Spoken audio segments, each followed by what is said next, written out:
Welcome to the Florence Studio. I'm Laura Thompson. In the last episode, we talked about black, when to use it, and how to use it effectively and with intent. So today, it's white's turn.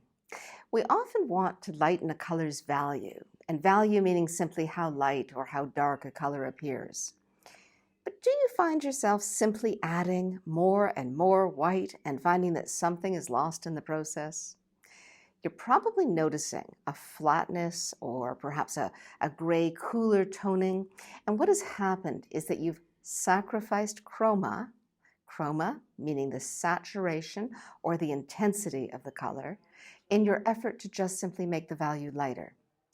You begin to worry that your painting is looking a little flat maybe, or another word people use is chalky, or perhaps grayed out, in other words, less colorful. But no worries, there's a solution to this. The first thing we must do is to understand that white, now particularly titanium white, but to a certain degree all whites, behave as though it is actually in the blue family when it's added to mixtures. Now, you'll see here on my color wheel that white I've added and placed beside the blue.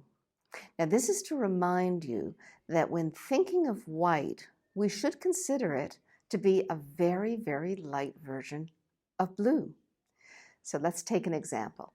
If we're painting an orange, well, as we move to the lightest side of the orange, if we mix the color to be lighter in value simply by adding white, we'll soon have a peach instead of an orange.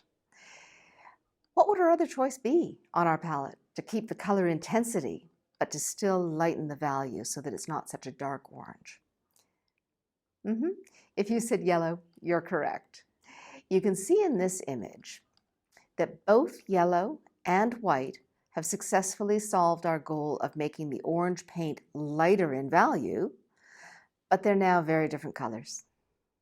Now, you could still add just a touch of white if needed, but adding yellow first has maintained the color chroma.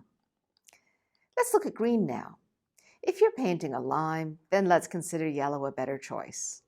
Whereas if we were painting olive trees, though, in Tuscany, if you've ever been to Tuscany and done some landscape painting, the underside of olive tree leaves is often, in most light situations, actually very cool or even blue. So, or perhaps you're painting a portrait commission with the sitter's very favorite mint green scarf.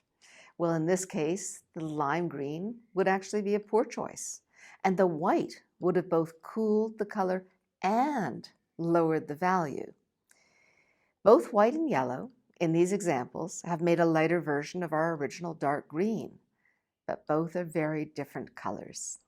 And one is going to be a better choice than the other, depending on your subject. So it's not a matter of never using white or always using yellow, but rather a careful consideration of the color and value that you wish to match for a particular object or a passage of a painting. Now, let's learn to pause, breathe, and look, really look, before jumping to conclusions and making automatic decisions too quickly. You've named your color, green, and you've identified the need to lighten the value. But now, ask yourself whether your green is cool and bluish, or in that case, white would be best, or whether it's actually more of a yellowish green. Is it a vibrant yellowy orange, or is it perhaps a cooler, peachier orange color? So talk to yourself as you paint. Ask yourself the right questions, and the answers will present themselves.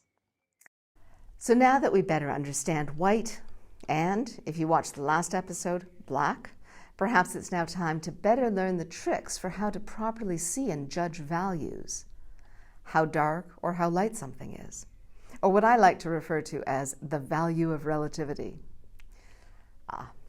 But that's a lesson for another day.